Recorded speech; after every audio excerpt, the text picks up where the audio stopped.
강화도 갯벌에 간 적이 있어요. 몇 년 전에. 경운기를 타고 딱 들어가는데 이제 갯벌이 보이잖아요. 그래서 경운기 위에서 갯벌을 딱 보니까 와, 개가 엄청 꽃게 조그만 거 있잖아요. 엄청 많아요. 재밌겠다 이 생각을 딱 했던 거죠. 근데 신기한 게 뭐냐면 딱 경운기가 멈춰요. 그런 다음에 제가 한 발 딱 내디디는 그 순간 개가 한 마리도 없어요. 다 숨어버리죠. 다 숨어버리죠. 사라진 게 아니라 숨어 있는 거예요. 그러니까 뭐냐면 돈이 많이 풀려 있어도 아무리 제로금리라고 해도 손실이 난다고 하면 숨어 있어요. 근데 먹을 게 있잖아요. 괜찮아진 것 같잖아요. 다 기어나와? 다 기어나옵니다. 저는 유동성을 보면서 그 생각을 되게 많이 하게 돼요. 지금 유동성들이요. 아직도 기존에 풀어놓은 유동성은 여전히 상당히 많습니다. 긴축을 했지만 이렇게 되면 주가가 마일드하게 0.2% 오르고 이런 날은 별로 없어요. 크게 오르거나 크게 떨어지거나 이런 건 이제 우리는 뭘 얘기하냐면 변동성이라는 게 높다는 거고요. 이게 냉정이고 이게 열정이면 냉정과 열정 사이가 별로 없다는 겁니다.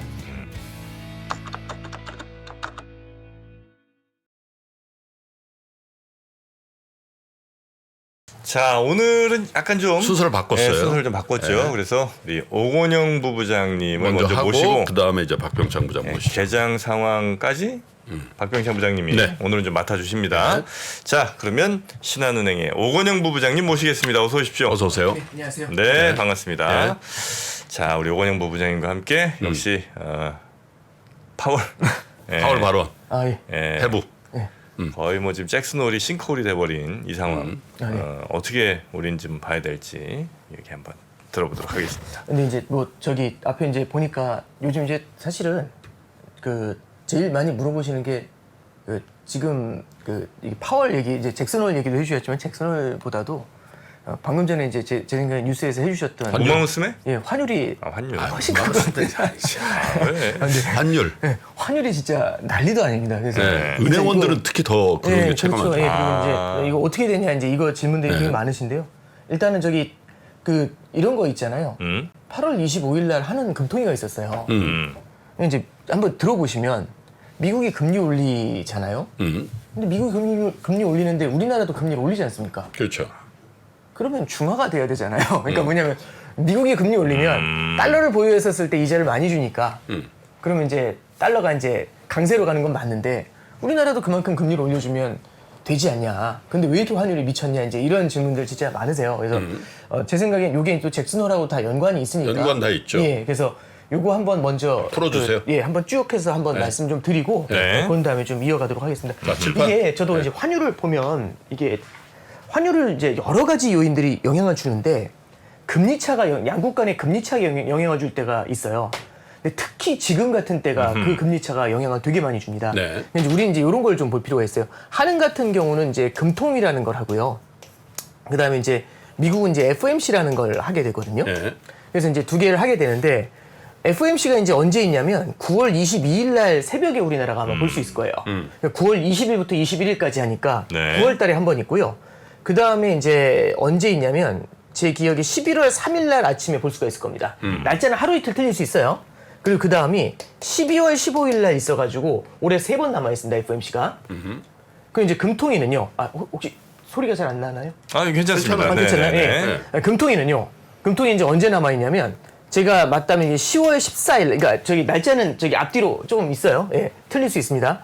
그 다음에 11월 아마 25일일 겁니다. 이때 이제 금통위가 있어요.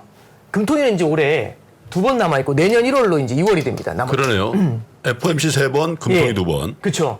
그러니까 이제 8월 25일 날 금리를 안 올릴 수가 없었던 게 얘네가 금리를 올리면서 따라오게 되니까 그럼 양국 간의 금리 차가 벌어지지 않습니까? 네. 지금 우리나라는 기준금리를 이번에 인상해가지고 이게 2.5%예요.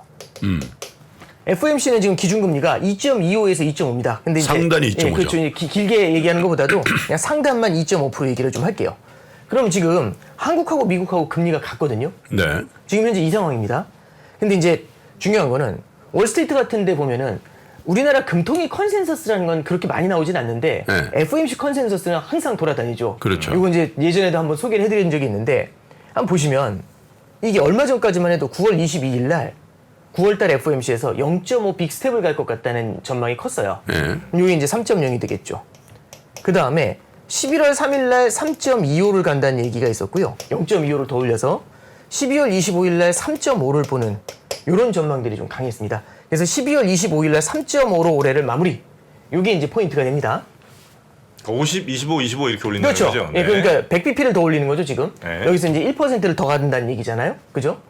근데 우리나라 금통위 같은 경우는 전망이 어떻게 되냐면 미국처럼 이렇게 좀 세게 가주면 좋은데 우리나라 같은 경우 이제 가계부채가 굉장히 많잖아요. 네. 그렇죠. 가계부채가 많으면 미국은 정부부채가 많지 우리나라는 가계부채가 많지 않습니까? 그럼 가계부채가 많으면 금리가 너무 세게 올랐을 때 받는 충격이 좀 커요. 정부하고 가계하고 어디가 부채 관리를 잘하겠어요. 당연히 정부가 잘하겠죠. 그러니까 우리나라 같은 경우는 빅스텝을 간다는 게 상당히 부담스럽습니다. 그래서 7월 달에 우리나라 0.5% 금리 인상을 할 때 총재께서도 되게 이 0.5는 굉장히 이례적인 거다라는 표현을 굉장히 많이 썼거든요. 그래서 여기서 이제 어떻게 보냐면 0.25를 더 따라갈 것 같아요. 그럼 어떻게 되냐면 여기서는 2.75가 되겠죠. 네. 그 다음에 11월 25일 날도 이 0.25. 금리차가 더 벌어지니까 0.25를 더 따라가서 연말엔 3.0으로 마무리를 하게 될 것 같아요. 그러면 지금은 금리가 같지만 뒤로 가면 금리가 벌어지잖아요. 50bp 차이 날 수 있겠네요. 네, 이건 제가 안다는 얘기는 시장이 이거 컨센서스거든요. 이만큼은 시장이 녹여놨죠. 어디에? 환율에. 그래서 원달러 환율이 1,300원에서 1,310원으로 뛰어 올라가게 된 가장 큰 이유가 여기 있습니다.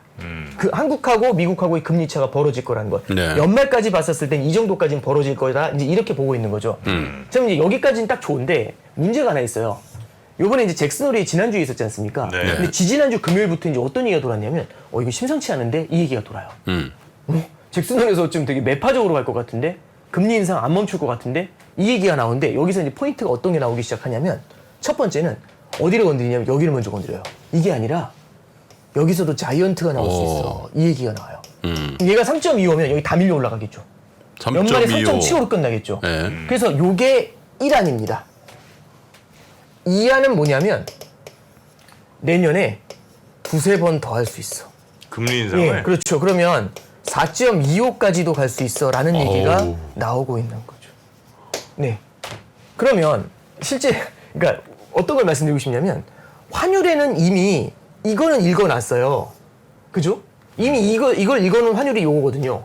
근데 어쩌면 여길 때리거나 여길 때릴 수 있어. 이 얘기가 나오게 되면 더 가네? 이거지 않습니까? 근데 미국은 더 가는데 우리나라 같은 경우는 미국만큼 성장이 강하지가 않잖아요. 그럼 우리가 이걸 따라갈 방법이 없어요. 그럼 따라가더라도 천천히 따라가야 되겠죠. 그럼 금리차가 조금 더 벌어지게 될 수가 있습니다. 그럼 환율이 더 튈 수 그러면 있다. 그렇죠. 그럼 환율이 이렇게 가는 거죠. 네, 그래서 어제 1,350원을 때린 이유가 와 이거 얼마나 간다는 얘기야? 이거죠. 그래서 지금 현재는 이 환율을 갖다가 이 정도의 금리 인상이 추가로 나가는 거를 환율이 소화하는 과정이라고 생각하시면 돼요. 그리고 여기 이제 플러스 알파로 하나 더 붙는 게 뭐냐면 플러스 알파로 붙는 게 안전자산 선호입니다. 아까 이제 김프로님께서 이제 달러 스마일에서 스마일. 양쪽을 같이 이제 읽어주셨는데 지금 올해 같은 경우 독특한 게 뭐냐면 금리를 인상하면서 미국이 금리를 인상하면서 안전자산 선호가 나오잖아요. 자산 시장이 흔들리면서. 그럼 이 두 개가 같이 붙어요. 그래서 이게 참 분위기 좋을 땐 달러가 막 약세잖아요. 근데 이제 여기서 너무 이제 그 분위기도 좋고 막 물가도 오르고 하니까 연준이 기준금리를 세게 올리면서 이 파티를 끝내버릴 때가 있어요. 그러면 미국이 금리를 올리면서 시장이 무너지면서 안전자산 선호가 나오잖아요. 그렇죠. 그럼 금리 인상으로 인한 달러 강세하고 안전자산 선호로 인한 달러 강세가 두 개 같이 붙어요.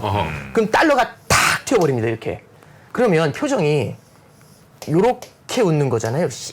이 웃는 게 이렇게 빙그레 이렇게 웃는 게 아니라 씨 이렇게 쪼개는 느낌이 나요. 쪼개는 느낌. 그럼 이제 달러 쪼갠다 이 느낌이 나거든요. 달러 쪼갠다. 이게 달러 스마일에서는 제일 무서운 겁니다. 야, 오늘 요거 짤로 돈다. 그래서 달러 쪼갠다. 이거 돈 안 되는데. 그래서 이제 이게 이제 제일 문제가 되는 거예요. 씨 웃어버리는 게 이게 너무 무서운 거죠. 그래서 이제 저도 요즘 이제 그래서 지금 이제 환율이 미쳤다라고 하는 이유 중에 하나가 이 달러 스마일을 소화하고 있는 과정입니다.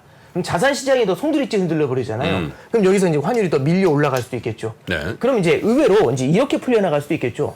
만약에 위험자산 선호가 돌아오게 된다든지 그럼 위험자산 선호가 돌아오게 되면은 이 미국의 금리 인상, 금리 레벨이 갖다가 내려가지 않더라도 위험자산 선호가 돌아오게 되면 환율이 한 레벨 내려올 수도 있고 그 다음에 이제 이거 너무 세게 갔다. 이거 너무 세게 갔다 하면서 되돌리는 과정에서는 이 환율이 더 안정이 될 수도 있겠죠. 네. 그래서 이제 제일 중요한 건 뭐냐면 지금 원달러 환율 같은 경우도 지금은 미국 금리 인상에 대한 디펜던시가 굉장히 크다라고 보시면 돼요. 네. 그래서 올해도 보시면 연초에 2번 올린다 했다가 4번 올린다 했다가 8번 올린다 했다가 내년까지 막 빅스텝, 자이언트 스텝 난리가 났지 않습니까? 네. 그때마다 환율 레벨이 한 레벨씩 계속 올랐어요. 탁탁 튀기 시작을 하죠. 이게 이제 우리가 좀 이제 지금 환율이 굉장히 미국 금리 인상에 대한 디펜던시가 크다. 이렇게 좀 이해를 해주시면 될 것 같아요. 그러면 이제 우리가 요번에 이제 금통위 때 한은 총재께서 했던 그 코멘트가 있거든요. 그걸 좀 간단하게 말씀드리면 네. 조금만 더 진한 색으로 써주실 수도 있을까요? 그렇습니다. 까만색. 네, 보시기가 아마 조금 더 예. 편하실 것 감사합니다. 같습니다. 네. 자, 그래서 이제 요번에 이제 어떤 이게 저도 좀 그런 질문이 있어요. 아니 40년 만에 물가 상승이라고 하는데 그 미국 물가잖아요. 미국 물가가 우리하고 무슨 상관이 이제 이렇게 생각하실 수 있는데 잠깐 보시면 미국에서 물가가 오르면 네. 미국에서 금리를 인상하게 되겠죠. 네. 그러면 미국은 금리 올리는데 우리는 금리를 안 올리니까 그렇죠. 우리나라의 환율이 뛰겠죠. 네. 그러면 우리나라 수입 물가가 오르죠. 올라가게 될 겁니다. 그럼 우리도 물가가 올라가면서 금리를 올려야 되겠죠. 그래서 이게 한국 금리 인상이고 이게 미국 금리 인상입니다. 네. 얘가 올리니까 얘도 따라 올릴 수밖에 없는데 그 가운데서 뭘 때리고 들어오는 거냐면 환율하고 수입 물가라는 걸 때리고 들어오는 거거든요. 그래서 이제 요번에 이제 한은 총재께서도 했던 얘기가 네. 이런 표현을 좀 쓰세요. 뭐냐면은 우리나라가 이제 한은이 이제 정부에 대해서 독립적이냐? 독립적이다. 근데 연준에 대해서는 독립적이라고 할 수가 없을 것 아니다. 같다. 예, 그게 첫 번째 포인트. 연준에서 금리 인상을 하니까 따라갈 수밖에 없죠. 그리고 두 번째는 이 환율이 오르는 게 사실은 여태 이제 아까 전에도 이제 2009년 4월 이후라고 말씀해 주셨잖아요. 2009년도는 이제 어땠냐면 환율이 1,600원까지 올라갔다가 2009년도 2월 달에 이게 내려오면서 이때 이제 1,350원을 때리면서 내려올 때였어요. 그러면서 이제 지금 한참 머물다 이제 십몇 년 만에 이제 이렇게 올라온 거죠. 그러니까 이제 이때 환율은 이제 잠깐 생각을 좀 해보면 이때 이제 환율이 이제 굉장히 높았었던 거는 어떻게 보면은 한국의 부도 리스크가 굉장히 높았던 때가 있었습니다. 이때는. 근데 지금 같은 경우는 엔화나 유로화나 다 약세거든요. 그래서 이제 전반적으로 전 세계적으로 환율이 약세라서 그렇죠. 지금은 이게 어떤 부도 리스크나 이런 걸 생각할 부분은 아니에요. 그렇죠. 오히려 이제 어떤 걸 좀 볼 필요가 있냐면 환율이 오르게 되면서 물가를 더 자극하는 부분들이 보다 중요하다. 그렇기 때문에 우리가 지금 환율의 안정을 가져갈 필요가 있다라고 얘기하는 것이다라고 이번에 이제 한은 총재께서도 얘기를 하셨거든요. 네. 근데 저도 이제 되게 중요한 포인트라고 생각하는 건 지금의 환율이라는 게 결국에는 미국의 물가하고도 다 연관이 있는 거다라고 보고요. 결국에는 이 인플레이션과의 파이팅이 올해 하반기하고 내년까지도 굉장히 좀 중요한 이슈가 되지 않나 이렇게 생각을 합니다. 네. 그래서 이왕 얘기 나왔으니까 이게 우리나라만 때리고 있는 게 아니라 전 세계를 다 뒤흔들고 있는데 몇 가지만 좀 말씀을 드리면 네. 지금 우리나라 환율도 보실 필요가 있고요. 두 번째는 요걸 좀 보실 필요가 있어요. 첫 번째는 미국의 국채 가격하고요. 그 다음에 하이힐드 가격을 좀 보실 필요가 있어요. 하이힐드라는 게 정크본드. 정크본드죠. 예. 잠깐 이 하이힐드 잠깐만 설명을 드리면 요거 잠깐 보시죠. 국채 금리가 3%예요. 예를 들어. 네. 그런데 이제 주식회사 건영이라고 있다고 해보죠. 네. 번영 옛날에 있었어요. 있었던 일이 번영화물. 네, 주식회사 길동이라고 해볼게요. 네, 그러면 안 되겠다. 길동을 바꿨습니다. 그러면 국채금리가 3%잖아요. 네. 여기에 주식회사 길동이니까 국채금리로 빌려줄 수는 없잖아요. 그쵸. 그럼 어떻게 빌려주냐면 여기 5%를 얹혀가지고 빌려줘요. 가상금리. 그러면은 이게 하이힐드 채권 금리는 8%가 되는 거지 않습니까? 네. 자, 그럼 보통 금리가 내려가면 채권 가격이 뛰어요. 그렇죠. 그죠? 그러면 금리를 낮춥니다. 중앙은행이. 네. 경기가 안 좋아서. 그러면 이 3%였던 금리가 2%로 낮아져요. 그럼 국채 가격은 오르겠죠. 네. 근데 문제는 뭐냐면 국채 가격은 오르는데 금리가 내려와서 문제는 경기가 불안하지 않습니까? 그러니까 주식회사 길동이 망할 것 같아요. 아, 그러면 저 그랬더니 스프레드 금리가 늘어나. 팍 튀어요. 그래서 네. 이게 얼마가 되냐면 15%가 됩니다. 그럼 도합이 17%죠. 그러면 금리를 낮추면서 경기 부양을 하는데도 불구하고 전체 하이힐드 채권의 금리가 뛰어 올라가요. 그렇죠. 이런 걸 뭐라고 하니 망조라고 합니다. 대표적인 망조인데 이게 언제 있었냐면 그래서 국채 가격은 오르는데 하이힐드 가격이 떨어지거나 국채 가격은 살짝 떨어지는데 하이힐드 가격이 많이 떨어지거나 이게 언제 있었냐면 18년도 12월 달에 이런 일이 있었어요. 미국 주식시장 막 무너질 때.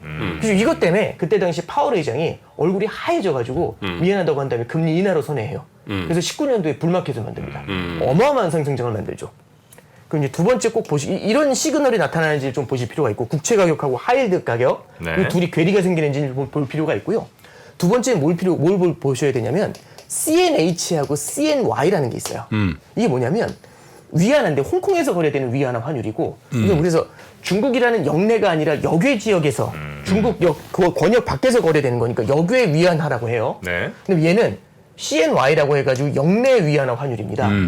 근데 이게 역내 위안화 환율은 중국 당국의 어떤 의지가 좀 반영이 될 수가 있잖아요. 그리고 역의 위안화 같은 경우는 시장 원리로 움직이게 그렇죠. 돼요. 그러면 이제 어떤 일이 벌어지냐면 지금처럼 자본 유출에 대한 리스크가 커질 때는요. 역내 위안화 환율보다 역외 위안화 환율이 올라갈 수가 있어요. 그러니까 네. 위안화가 역의 위안화가 똑같은 위안화인데 더 네. 약해질 수가 있어요. 네. 그래서 오늘 아침 보니까 어떻게 나오냐면 1달러에 CNH 다시 쓸게요. CNH 같은 경우는 지금 1달러에 얼마 나오냐면은 6.92 나오고 있어요. 6.92 위안. 근데 역내 위안화인 CNY 같은 경우는 지금 1달러에 6.9 위안이 나오고 있습니다. 0.02 차이네. 0.02 차이 나죠. 얼마 네. 차이 안 나는 것 같지만 한번 잠깐 볼게요. 어떤 짓을 하면 되냐면 예를 들어서 제가 중국 본토에 있으면 6.9 위안을 갖고서 1달러를 사요. 그죠? 그 다음에 홍콩을 갑니다. 홍콩에서 1달러를 팔면 얼마 받죠? 6.92 위안을 받죠. 네. 이거 갖고 다시 돌아와요. 0.02 위안은 금고에 쟁여놓고 6.9 위안만 갖고 또 1달러를 사러 가요. 이거 막 돌죠. 그럼 어떤 일이 벌어지냐면 중국에서 달러를 사서 본토에서 달러를 사서 나가잖아요. 그럼 중국에서는 달러가 나가고 있는 거죠. 자본 유출이 일어납니다. 이게 언제 강했냐면 15년도, 16년도에 중국 위안화 위기 때 이 둘의 갭이 크게 벌어졌어요. 맞아요. 예. 네. 그래서 지금 보면 이 갭이 좀 벌어지고 있는데 소로즈가 그때 그렇죠. 공격한다고 막. 아, 이거 좋은 시그널 아니에요. 이런 거 보고 들어와요. 헤지 펀드들이. 그래서 이런 게 좀 이게 시그널이라고 좀 볼 수가 있고요. 세 번째는 유로존의 금리 스프레드를 좀 볼 필요가 있어요. 유로존 금리 스프레드는 이제 뭘 얘기하는 거냐면 독일하고 이태리하고 그리스를 볼 수가 있는데 금리를 올리는데 독일은 잘 버텨요. 경제력이 되니까. 근데 이태리하고 그리스가 되게 불안합니다. 그럼 이태리나 그리스에 국채 투자했던 분들은 여기가 너무너무 불안하니까 먼저 빠져나가거든요. 그러면 독일 금리가 오르는 것보다 이태리나 그리스 금리가 튀는 속도가 훨씬 더 빠를 수가 있어요. 그럼 얘들은 국채 금리가 올라가게 되면은 결국에는 정부 지출이 크게 늘잖아요. 돈도 없는데 정부 지출이 크게 늘게 되면 이런 나라들이 다시 한번 유럽 재정 위기를 만들 수가 있죠. 그래서 이게 불안했던 게 언제냐면 11년도, 12년도 유럽 재정 위기 때입니다. 잠깐만 보면 이제 제가 이제 뭘 말씀드렸냐면 원달러 환율 말씀드렸죠. 두 번째는 지금 미국의 국채하고 하이힐드 채권 요거 이게 뒤집어지는 거 말씀드렸죠. 괴리. CNH, CNY 말씀드렸죠. 역내외 위안. 그다음에 유로존 금리 스프레드 말씀드렸죠. 이 왜 한번 잠깐 보시면 11년도, 12년도에는 뭘 건드렸냐면 이게 유럽 재정 위기 때였어요. 네. 15년, 16년은 중국의 위안화 위기 때였어요. 18년도 12월 달에는 미국이 금리 인상을 하면서 시장을 뒤흔들었고, 그 다음에 외환위기, 우리 이제 금융위기 때는 원달러 환율이 막 뛰고 난리도 아니었거든요. 그러면 요게 금융위기 이후에 있었던 위기들이 전체적으로 다 보여지는 거예요. 네. 금융위기 이후에 있었던 주요 리스크들, 위기들이 요 타이밍들이 있었고, 그때마다 되게 많이 봤었던 지표들입니다. 근데 한번 잠깐 생각해 보시면 유럽 재정 위기를 뭘로 해결했냐면 돈 풀어서 눌렀어요. 봉합시켰어요. 위안화 위기도 뭘로 눌렀냐면 돈 풀어서 봉합시켰어요. 그 다음에 하이힐드 채권 위기도 아까 전에 말씀드렸잖아요. 파월이 얼굴이 하얘져가지고 금리 인하해가지고 눌렀다고. 그리고 코로나 리스크도 결국에는 돈 풀어서 눌러놓은 거잖아요. 네. 그러면 사실 근원이 해결되지 않고서 이렇게 막 올라오는 걸 눌러버렸던 거지 않습니까? 그 빌런들을 봉합을 한 건데 지금 이제 금리 인하를 더 하기가 힘들잖아요. 이 봉인을 풀어야 되는 거죠. 어쩔 수 없이 인플레이션 때문에. 그럼 어떻게 되냐면 옛날에 이 빌런들이 다시 등장하는 겁니다. 얘네들을 요즘 다시 보면서 되게 불안한 게 우리 얼마 전에 그 영화 중에 스파이더맨 있었잖아요. 스파이더맨이 인기가 많았던 게 옛날 빌런들이 등장해서 인기가 많았어요. 아, 노웨이 홈. 예, 그렇죠. 네. 근데 옛날 빌런들 등장할 때 이제 그 영화는 재밌잖아요. 와, 옛날 쟤네는 나오는구나. 참 그때는 기분이 좋은데 이렇게 만나는 건 별로. 저는 얘네들 기억이 별로 안 좋아가지고 그래서 이제 요즘 이제 미국의 금리가 올라간다라는 게 약한 고리를 건드릴 수가 있습니다. 미국 경제는 버틸 수가 있는데 미국 경제 이외에 유럽이라든지 중국이라든지 미국의 하이힐드라든지 탄탄하지 않은 지역에는 사실상 굉장히 안 좋은 영향을 줄 수가 있거든요. 그래서 지금 같은 때는 이제 매크로 차원에서는 이렇게 약한 고리에서 어디서 이렇게 빵꾸가 뚫리는지 구멍이 뚫리면 이제 물이 새 들어오는 거잖아요. 이런 걸 한번 같이 좀 볼 필요가 있지 않나 그렇게 좀 생각이 됩니다. 그래서 이제 환율 이제 말씀 좀 나누면서 지금 이제 미국 금리 얘기가 나왔으니까 한번 좀 정리해서 말씀드렸고요. 예, 요 정도 일단 좀 설명을 좀 드렸습니다. 네. 자, 환율 워낙 요즘 이제 많이 쓰다 보니까 걱정들이 아니 많으신데. 근데 왜냐하면 사실은 네. 주식도 처음 2020년부터 하신 분들이 많은데 환율이 이렇게 크게 오르는 것도 처음 본 분들. 왜냐하면 예전에도 그랬는데 그렇죠. 그때는 나하고 관계 없는 환율이었는데 지금은 주식시장에 영향을 주니까 네네. 이게 어떻게 해석해야 되고 이런 거에 대해서 진짜 당황스럽다 이런 얘기들을 많이 하잖아요. 사실. 네네. 그렇죠. 네. 자 이제 환율 얘기는 해주셨고 그럼 이제 파월 얘기로 갑니까? 아, 네. 이제 저기 이제 결국에는 저기 잭슨 홀 말씀을 좀 이제 네. 드려야 될 것 같은데요. 네. 아무래도 이제 잭슨 홀이 좀 많이 좀 중요했었지 않습니까? 이건 잭슨 홀 얘기를 잠깐 좀 해드려 예. 볼게요. 일단 지금까지 예. 이제 뉴스나 뭐 이런 데 통해서 알려진 거는 파월이 확실하게 이번에 아주 강한 어조로 완전 매파다. 사실 이제 요즘은 저도 이제 잭슨 홀 연설 이제 그게 11시에 했거든요. 네. 11시에 했는데 저기 유튜브 라이브로 올라와요. 네. 야후 라이브를 봤거든요, 저는. 네. 근데 이 라이브 보면 이제 채팅이 가능하잖아요. 영어만 올라오는 게 아니라 한국말 꽤 많이 올라오더라고요. 아 실시간 보시는 요즘 분들이 새벽 3시에 FMC 봐도 한국말 많이 올라와요. 그러니까 이제 저희가 이제 참 우리나라 대단하다라고 생각하는 게 다른 나라 중앙은행 이제 금리 인상을 다 이제 모니터링 하시는 거잖아요. 영어와 한국말밖에 없죠. 일본말이라든지. 일본말은 뭐. 없고요. 스페인어 조금씩 보이고. 어쨌든 저도 그래서 그럼 미국에 워낙 스페니시 많이 사니까. 예. 그래서 이게 참 대단한 이렇게 거야. 세상이 좀 많이 변했다라는 부장이 다 생각. 그렇게 만든 거지 뭐. 아닙니다. 예. 그래서 이제 여기 이제 저도 그걸 좀 봤는데 네. 저기 진행이 8분 정도 진행됐어요. 8에서 10분 정도 진행됐거든요. 네. 작년이 17분인가 했고 네. 그 전에도 한 20분 가까이 했었어요. 네. 그래서 이제 사실은 저도 작년 생각하면서 한 20분 정도 할 거라고 생각을 하고 들었는데 8분 만에 딱 끝나니까 끝날 때 느낌 뭐야 이 느낌은 본인이 또 하기 전에 짧게 한다는 얘기했잖아요. 예, 물론 이제 이건 굉장히 이제 짧게 다이렉트하게 하겠다라고 말씀을 했지만 저도 이 정도로 되게 짧게 끝날 거라고 생각을 못 했어요. 그러니까 너무 체감 시간이 너무 짧으니까 끝나고 나서 시장도 당황한 눈빛이었고 저도 뭐지? 이렇게 이제 좀 끝냈던 것 같은데 잠깐 하나 말씀드리면 요 이제 뭐냐면 잭슨 홀의 결과도 이미 다 알고 계시는 거잖아요. 그죠? 그래서 잭슨 홀의 결과도 되게 중요하지만 그 이전에 이제 어떤 상황이었는지를 한번 좀 잠깐 설명해 드리고 거기서 그 상황에 대해서 이제 잭슨 홀이 어떻게 이걸 수습을 했는지 그 얘기를 좀 말씀 좀 드려보겠습니다. 이게 올해 들어서 나온 얘기 중에 하나가 FOMC 트레이딩이라는 얘기가 좀 있어요. 네. 이 FOMC 트레이딩이 뭐냐면 이런 거죠. FOMC 전에는 시장이 좀 긴장해요. 바짝 긴장해요. 긴장하다가 FOMC 때 금리를 인상하잖아요. 그게 0.25든 빅스텝이든 자이언트 스텝이든 금리를 인상하면 팍 튀어 올라가요, 주가가. 그게 실제로 한번 기억해 보시면 1월달 FOMC 이후에 랠리가 있었고 3월달 FOMC 이후에 진짜 나스닥이 폭등을 했었어요. 이때부터 금리 올렸었거든요. 그리고 5월달에 빅스텝 0.5를 가져갔는데 딱 3일짜리였지만 그래도 강한 랠리가 있었고 6월달, 7월달엔 0.75씩 두 번 올렸는데 6월 16일부터 8월 중순까지 어마어마한 랠리가 있었지 않습니까?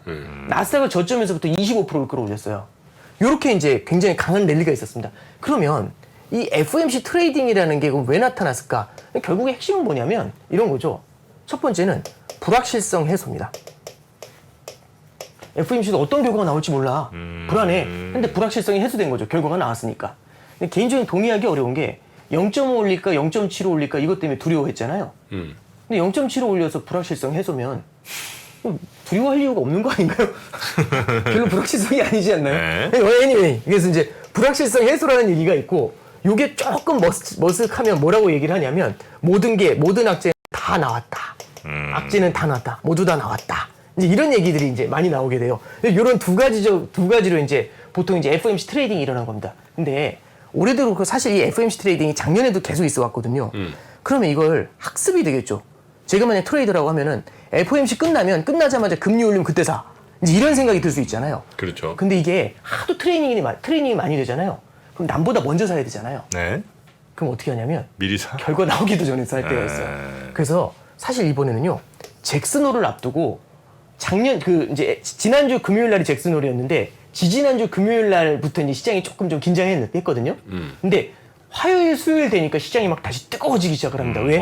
미리 사야죠. 미리 사야 미리 잭슨 먹잖아요. 트레이딩도 있을 것이다. 그거 별거 없다. 잭슨은 별거 없다. 이제 이 얘기가 나온 거고 이제 하나 더 말씀드리면 잭슨 홀 전에 뭐가 있었냐면 PC 물가 지수 발표가 있었어요. PC 물가 발표가 있으니까 이게 살짝 고점 찍고 내려오는 느낌이었으니까 겨우 소리 지른 거죠. 이러면 우리 파월이 형님이 그럴 뿐이 아니다. 이거 100% 비둘기파다 이제 이런 생각을 한 거죠. 그래서 잭슨홀 연설 시작할 때 딱 등장해가지고 되게 담담한 표정으로 읽을 때 이미 시장이 뻘겋게 달아오르기 시작을 해요. 그래서 이제 나스닥도 막 뭐 한 0.7% 막 이렇게 오르고 그랬거든요. 그리고 또 하나 말씀드리면 8분 동안 되게 매파적인 발언을 쏟아냈다고 얘기하잖아요. 네. 시장이 많이 안 흔들렸어요. 0.3% 플러스에서 0.7% 플러스 사이 왔다 갔다 왔다 갔다 뭐 이 정도 하다가 조금 밑으로 발언 내려갔다 도중에는 이랬었거든요. 그리고 또 하나 문제는 뭐냐면 네. 이게 마이너스 S장 왔다 갔다 하다가 그 다음에 이제 잭슨홀 끝났거든요.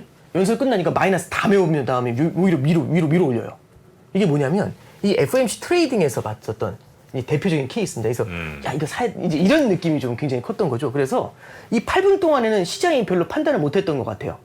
근데 이게 끝나고 나서 주가를 플러스 영역까지 밀어 올린 다음에 그 다음에 잠깐 이제 생각할 시간이 성찰의 시간이 다가온 거죠. 그 다음에 이제 밑으로 쭉 밀어내렸던 게 지난주 이제 토요일 새벽장 우리나라로 따지면 고였었던 겁니다.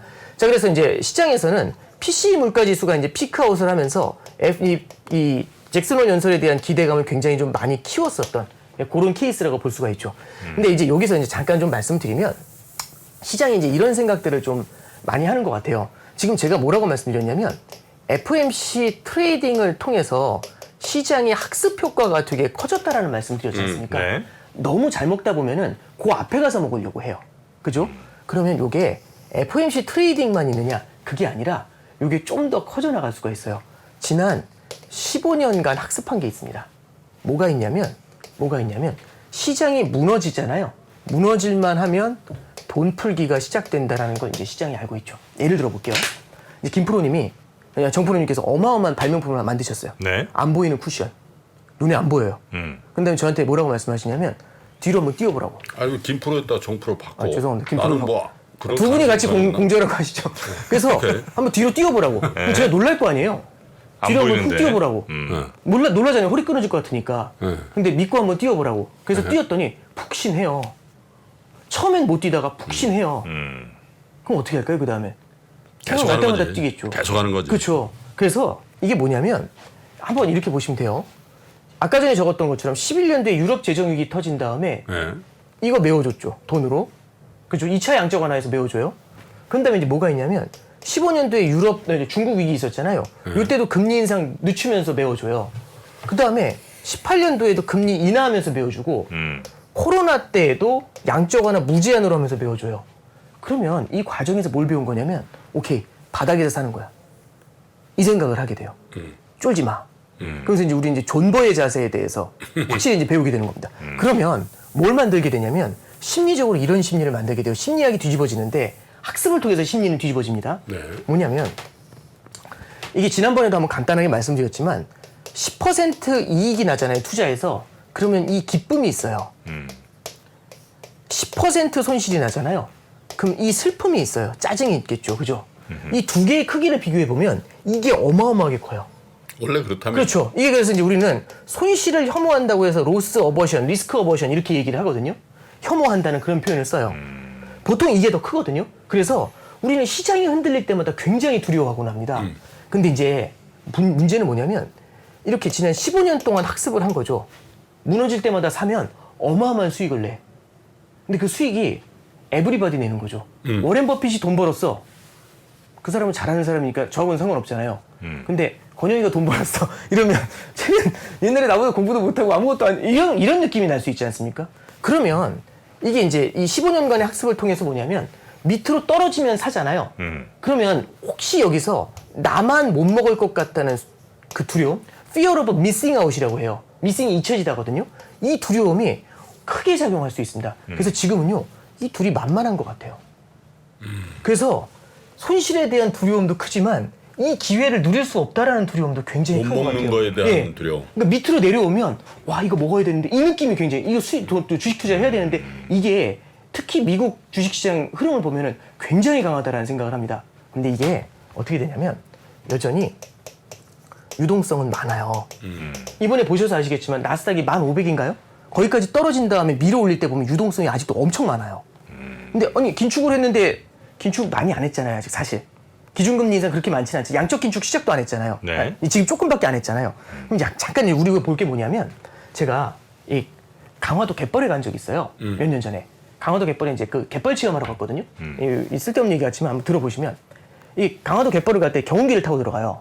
경운기를 타고 이제 딱 들어가는데 그 농로를 따라서 들어가는데 이제 갯벌이 보이잖아요. 그래서 그 경운기 위에서 갯벌을 딱 보니까 와 개가 엄청 꽃게 조그만 거 있잖아요. 엄청 많아요. 와 이거 재밌겠다. 이 느낌이 딱 드는 거죠. 저처럼 동심 마인드 갖고 있는 애들은 재밌겠다 이 생각을 딱 했던 거죠. 근데 신기한 게 뭐냐면 딱 경운기가 멈춰요. 그런 다음에 제가 한 발 딱 내디디는 그 순간 개가 한 마리도 없어요. 다 숨어버리지. 다 숨어버리죠. 어디 갔을까요? 숨어 있는 거죠. 사라진 게 아니라 숨어 있는 거예요. 그 유동성 얘기하는 거예요. 그렇죠. 그러니까 뭐냐면 돈이 많이 풀려 있어도 아무리 제로금리라고 해도 손실이 난다고 하면 숨어 있어요. 근데 먹을 게 있잖아요. 괜찮아진 것 같잖아요. 다 기어나와? 그럼 다 기어나옵니다. 그래서 제가 막 이렇게 조개 캐고 막 여기 있었거든요. 이게 조개 캐고 있다가 잠깐 이렇게 뒤돌아보면 개가 다 나와 있어요. 그러니까 이제 저는 유동성을 보면서 그 생각을 되게 많이 하게 돼요. 지금 유동성들이요. 아직도 기존에 풀어놓은 유동성은 여전히 상당히 많습니다. 긴축을 했지만. 그래서 이 유동성들이 언제 나올까에 대한 생각들을 굉장히 많이 하는 것 같아요. 이렇게 되면 주가가 마일드하게 0.2% 오르고 이런 날은 별로 없어요.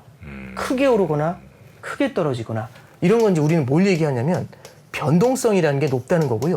이게 냉정이고 이게 열정이면 냉정과 열정 사이가 별로 없다는 겁니다. 굉장히 이 둘을 갖다가 굉장히 극단적으로 왔다 갔다 하게 되는 거죠. 그리고 이 열정이라는 거는 시장이 15년 동안 봐왔잖아요. 15년 동안 보면은 어떤 시그널을 주면서 연준이 도와주지 않을까 그 시그널을 계속해서 읽게 돼요. 그래서 그 시그널을 읽다 보면은 이런 일이 벌어지게 되죠. 이게 잭슨홀 연설 이전에 그 분위기를 한번 보시면 6월 달부터 이 분위기를 보시면 이렇게 돼요. 연준하고 시장하고 동상이몽을 시작합니다. 연준 내에는 매파하고 비둘기파가 있어요.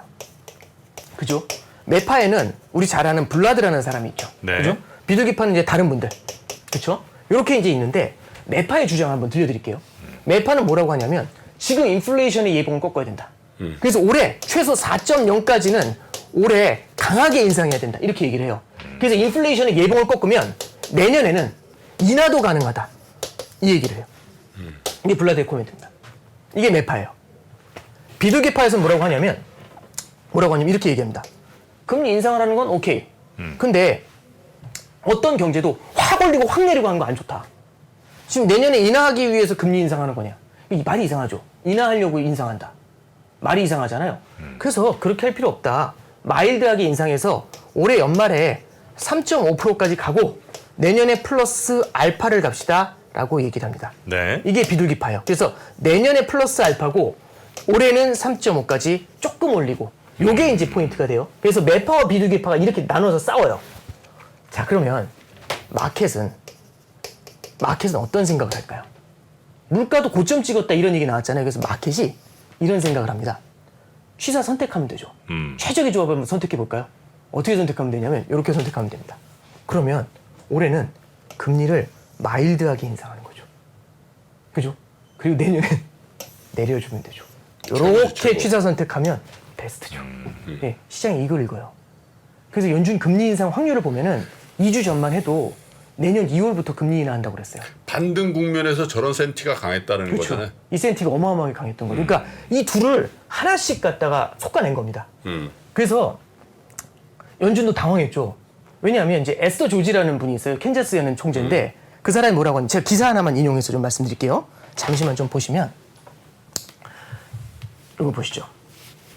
여기 이제 에스더 조지 총재가 이제 뭐라고 하냐면 이런 얘기를 합니다. 제가 빨간색으로 써놓은 거 한번 잠깐만 좀 보여드릴게요. 네. 기사 한 번만 잠깐 보시죠. 올려주세요. 네. 빨간색으로 써있는 걸 보면은 에스더 조지 총재 코멘트입니다.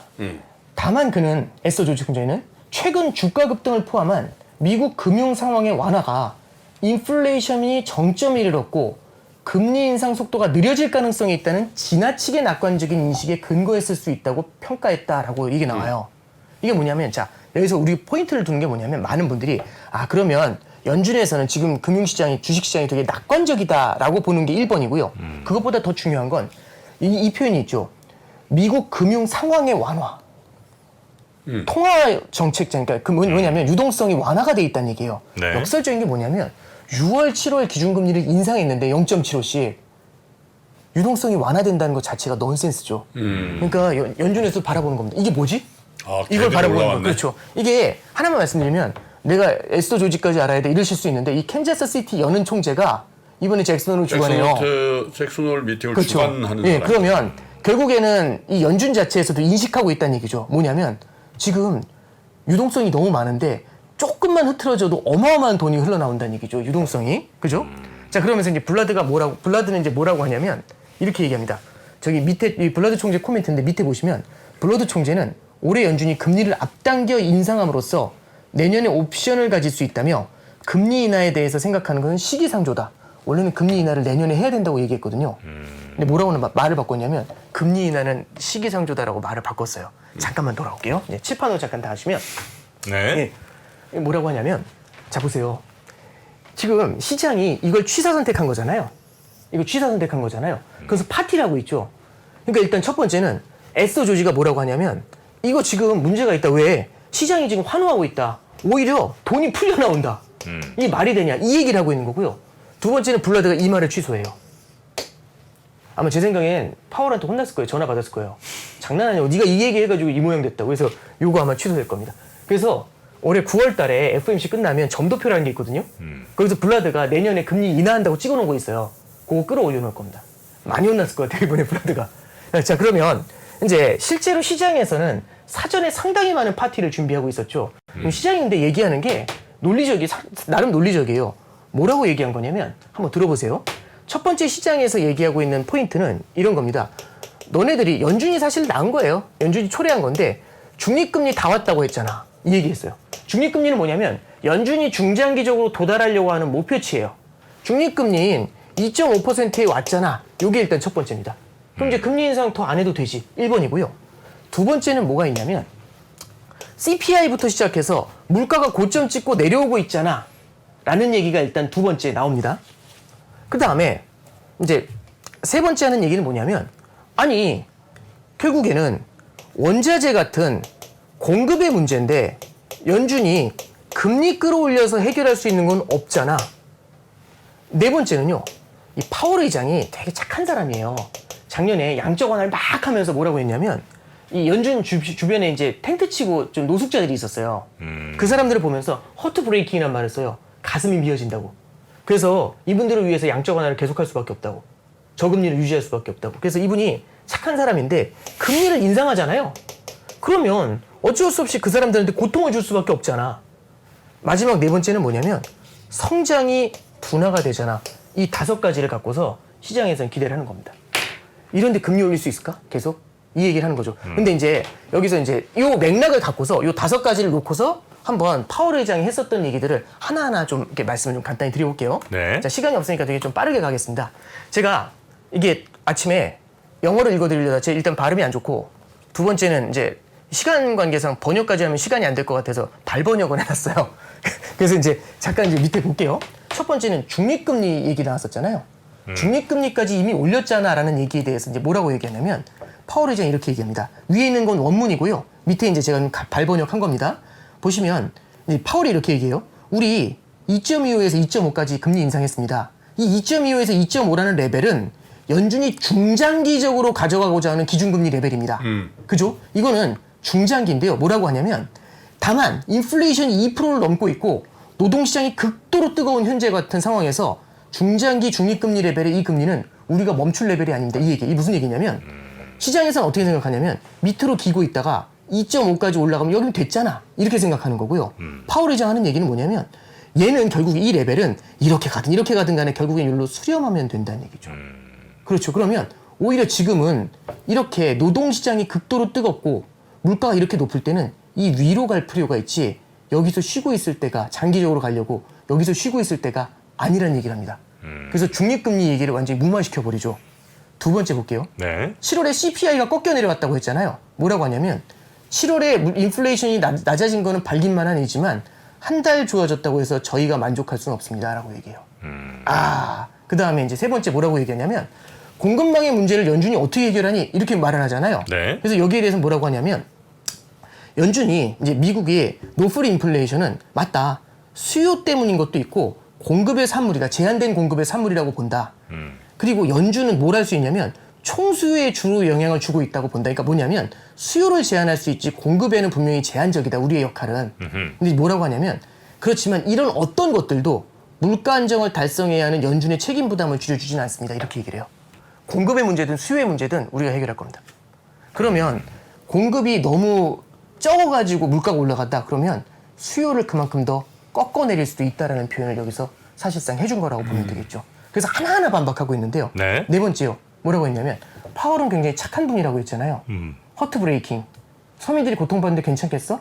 뭐라고 하냐면 높은 금리, 느린 성장, 약해진 노동시장은 인플레를 낮춰줄 겁니다.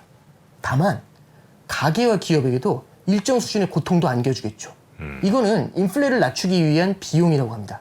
근데 만약에 그래도 물가 안정에 실패하면 그보다 더한 고통을 가져다 줄 겁니다. 더 아프기 전에 이거 해야 돼요. 이 얘기하고 있는 거죠. 네. 바뀐 거예요, 확실히. 그 다음에 이제 어떤 얘기를 하냐면 이런 얘기를 합니다. 그래도 인플레이션이 지금 좀 낮아지고 있으니까 성장 생각해서 풀어줘야 되잖아. 근데 뭐라고 얘기하냐면 이런 얘기를 해요. 저는 이제 마지막 장이 핵심이라고 생각하는데 물가를 안정적으로 되돌리기 위해서 상당 기간 동안, 여기서 상당 기간이 포인트입니다. 제약적인 수준, 그러니까 긴축적인 수준의 통화정책 스탠스를 유지해야 합니다. 그럼 뭐라고 하냐면 역사의 기록은 어설하게 긴축 스탠스를 푸는 것에 대해 강하게 경계합니다. 이 어설하게라는 표현이죠. 제가 한 거예요, 번역은. 근데 이제 이게 뭐냐면 70년대를 우리가 되돌아보면 미국이 금리를 안 올려서 물가가 튀었다 이렇게 생각하시는데 그게 아니라 실제는 물가가 높을 때 연준도 금리를 되게 세게 올렸어요. 근데 물가가 살짝 고개를 살짝 숙이니까 브라보 하면서 연준도 금리를 확 잡아내렸거든요. 그랬다가 더 그렇죠. 그러니까 예를 들어서 약을 먹는데 보약을 1년 내내 먹어야지 효과가 있대요. 근데 3개월 먹으니까 좀 나아지는 것 같아요. 그러니까 아서번스인가 그렇죠. 그 사람. 예. 그래서 끄는 거예요. 그럼 보약이 효과가 없는 거죠. 이제 그런 문제가 생기는 겁니다. 밑에 보시면 이제 마지막 문단이 나오는데 이를 통해 우리는 인플레이션 제압이라는 책무를 완수할 때까지 계속해서 긴축을 이어가야 한다는 세 번째 교훈에 도달합니다라고 하면서 80년대 초반에 성공적인 볼커 전 의장의 인플레이션 안전책은 그 이전에 15년간 삽질한 것에 대한 실패에서 나온 겁니다. 그러니까 뭐냐면 15년 동안 잡지 못한 걸 볼커가 확실히 잡았는데 그때 굉장히 큰 희생을 치렀거든요. 그때처럼 지금 하지 않으면 15년 동안 굉장히 힘들 수 있고 그때처럼 인플레 잡기 위해서 너무 큰 고금리를 가져간다는 얘기죠. 지금 수술 안 하면 아프지만 지금 수술 안 하면 내년에 정말 큰일 날 수 있다라는 얘기를 여기서 해주는 겁니다. 그랬더니 어떻게 바뀌냐면 요것만 간단히 말씀드리고 끝낼게요. 첫 번째는 아까 제가 환율할 때 말씀드렸죠. 9월달 금리 인상 확률이 한 달 전에는 0.5 올릴 확률이 72였고요. 0.75 올릴 확률이 28이었어요. 근데 이게 33대 67로 뒤집어졌죠. 근데 이게 중요한 게 아니에요. 뭐가 중요하냐면 내년 7월 달 거 한번 보세요. 내년 7월 달 거 확률을 보시면 보세요. 내년 7월 달 거 한 달 전에는 내년 7월에는 어떻게 보고 있었냐면 3.75 위로는요 거의 없어요. 0.5%밖에 없어요. 근데 지금 얼마 됐냐면 60%입니다. 3.75 위로 금리가 올라갈 확률이. 네. 그리고 하나 더 말씀드리면 내년 7월에 한 달 전에는 내년 7월이면 금리가 지금보다도 내려올 거라고 봤어요. 근데 지금은 그렇게 보는 사람이 없죠. 결국엔 중장기적으로 이제 금리가 내년에 내려올 것이다라는 그 인식 있죠. 이건 먼저 소거를 시켜버린 겁니다. 이게 이번 잭슨홀에서 파월이랑 연준이 의도했었던 그런 포인트고요. 그걸 보면서 이제 자산 시장이 크게 흔들렸잖아요. 네. 뒤에서 이제 박 부장님이 말씀해 주시겠지만 이제 카시칼이라는 분이 나오셔가지고 오늘 새벽에 한 얘기가 뭐냐면 자기는 지금 금융시장이 이렇게 반응하는 거 환영한다. 이렇게 얘기를 하더라고요. 아, 이게 염장 지르는 거긴 한데. 그래서 지금 연준이 시장에 이제 약간 좀 호구 같은 이미지? 이걸 보여주지 않으려고 참교육을 좀 해야 되겠다. 이제 이런 생각을 이번에 확실히 좀 보여주려는. 그래서 여러 가지 논리로 연준이 금리 인상을 못하는 이유를 갖다가 5가지씩 적어놨는데 하나하나 8분 내에 다 반박을 해주는 그런 그림이 아니었나. 근데 아까 그렇게 합니다. 그 제롬 파월이 한 얘기 중에 저런 거 있잖아요. 예를 들면 뭐 네. 그 착한 사람이라 그러면서 네. 어? 네. 금리 인상은 뭐 이런 사람들의 고통을 줄 테지만 네. 그게 인플레이션을 잡을 거고 만약에 인플레이션 못 잡으면 더 큰 고통을 줄 네. 거고 그 용어 있잖아요. 네. 저는 그거를 그 사회적 약자라든지 뭐 네. 이런 사람들한테 그렇게 얘기했는데 거기다가 나는 이라고 붙이면 딱 맞는 것 같아요. 네? 금리 인상을 지금 세게 하면 네. 내가 시장으로부터 살짝 고통을 받겠으나 내가 그거를 못 잡으면 네. 역사가 나를 무지하게 그 무능한 연준 의장으로 기록할 것이다. 네. 이렇게 생각해서 네. 아마 이 사람이 이제 그런 생각을 많이 한 것 같다라는 네. 생각이 들어요. 1분만 더 말씀드려도 되나요? 네. 하나만 더 말씀드리면 그냥 이 말씀 하나 드릴게요. 이게 제가 얼마 전에 이제 술자리에서 2년 반 만에 어떤 저희 아는 형을 만났는데 그 형은 2년 반에 술자리 할 때 기침을 그렇게 많이 하셨어요. 네. 그래서 왜 이렇게 기침을 많이 이 생각이 기억이 있거든요. 2년 반 만에 만났는데 아직도 하시더라고요. 기침을? 예. 제가 뭐라고 했을까요? 저희 형 병원 가봐요. 폐 쪽이 안 좋을 것 같아. 이 얘기 했을 거잖아요. 이거 고질병 같은데? 이 얘기 했을 거잖아요. 근데 그 형이 딱 그 얘기를 해요. 근데 조금 나았어. 조금 나은 게 중요한 게 아니죠, 지금. 기침을 하는 게 중요해요. 오랫동안 한 거잖아요. 고질병이 된 거잖아요. 하나 말씀드리면 연준이 똑같아요. 지금 인플레이션이 우리는 하루하루 살다 보니까 너무 힘들었잖아요. 또 문제는 뭐냐면 인플레이션이 온 지 1년 6개월이 됐어요. 1년 6개월째 기침하고 있어요. 이거 못 잡잖아요. 이거 1년 더 가잖아요.